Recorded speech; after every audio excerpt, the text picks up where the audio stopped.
Hey guys, this is Abhishek from GadgetsToUse.com, and today we are going to do a quick hands-on overview of Vivo V3 Max, which comes with 5.5-inch full high definition display. It is an IPS LCD display and it has got Corning Gorilla Glass protection as well.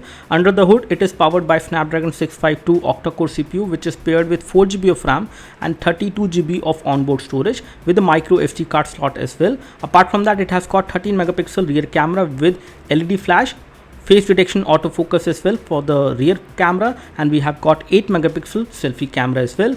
The battery on this phone is 3000 mAh and it has support for quick charge 2.0, which will charge it faster. The only downgrade on this phone is going to be that it has got Android Lollipop 5.1, not Marshmallow.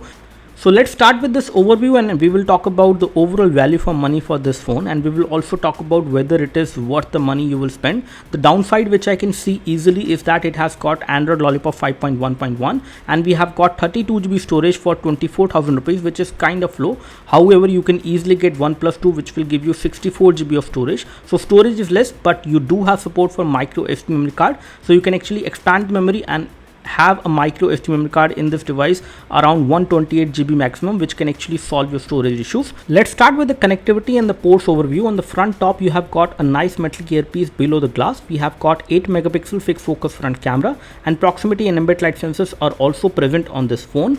Let's talk about the bottom. And we have got touch capacitive buttons which are there at the bottom, which do not have backlit LED. This is a kind of compromise which they have done, but they are colored in silver so that you can see them. Overall feedback from these buttons is good, but again the physical home buttons are always better than these touch capacitive buttons which are there on the body, and it is slightly difficult to see these buttons when you are using the phone in dark room.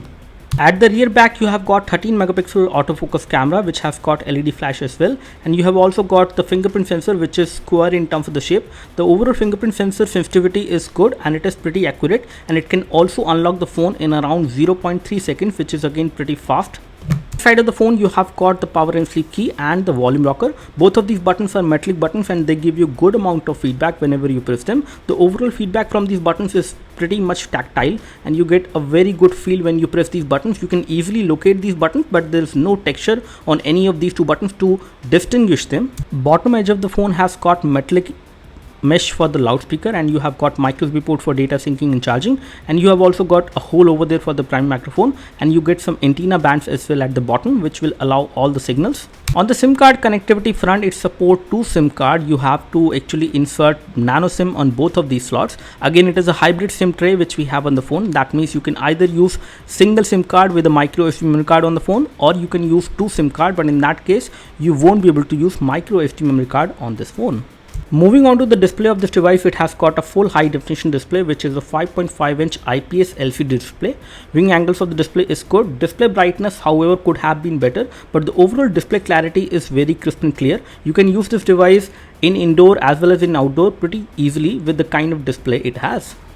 As we looked over the storage settings of this device, we could find out the real story for the RAM as well as for storage. Out of 32GB of storage which you have in the phone, you get 19.4GB, which is fairly less for a device like this, and for the RAM you get 1.9GB of RAM free out of 4GB of RAM which we have in the phone.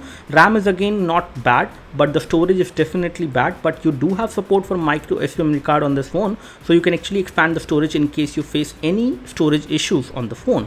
As we move toward the camera performance, the focus on the device was pretty quick. It could focus on the subject pretty well, but when you take the photo from the rear camera, you have to be very stable to get clear shots, otherwise you will get a lot of blurriness in the photos even when you have good amount of light over there when you are capturing the photo. The front camera overall was good, but the rear camera was kind of blurry. I was happy with the front camera performance of this phone, and the rear camera performance is good but not great for the price you are paying on this phone. You can get much better cameras for this price which you are paying for this phone on some other devices like Mi 5, which is again only 1000 rupees more than this one. Talking about the front camera photo clarity, it was pretty clear. I could notice good colors overall, but the kind of details I was expecting from the front camera photos, that was not there in these photos which we captured. The selfie camera on this device is good but not great. We got a pretty good score of 70711 on this device, which is good for a device like this but not great. It could have given a better score overall. As we tested the gaming, we played some 2 high definition games which were one of the most heavy games. We played Nova 3 and Modern Combat 5 on this phone. Talking about the hardware, it has got an Octa-Core CPU which is MSM 8976, which is Snapdragon 652, and this is going to be the first device which has Snapdragon 652 in India launched.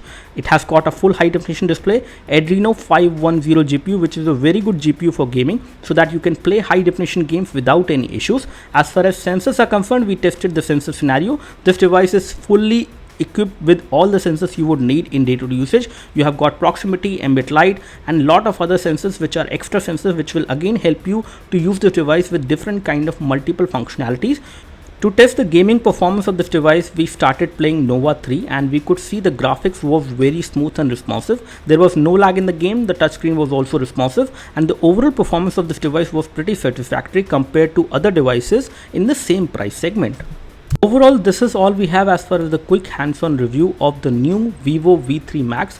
We liked what we saw as far as the build quality of this device is concerned. The overall interface is also quite responsive. The only thing which we did not like was the price. The price of this device is much higher than what you should pay for it, again compared to other devices and other options out there available in the market. The storage on this device is less. You're getting Android Lollipop again, which is also a bad thing, but the overall performance of the device is good and the gaming performance is something which does impress us. This is all we have. In case you have any queries and questions for this device, please leave your queries and questions in the comment section below. You can like this video if this video helped you by clicking the like button below. You can subscribe to our YouTube video channel for more videos like this by clicking the subscribe button below. Thanks for watching this video. This is Abhishek signing off. Thank you.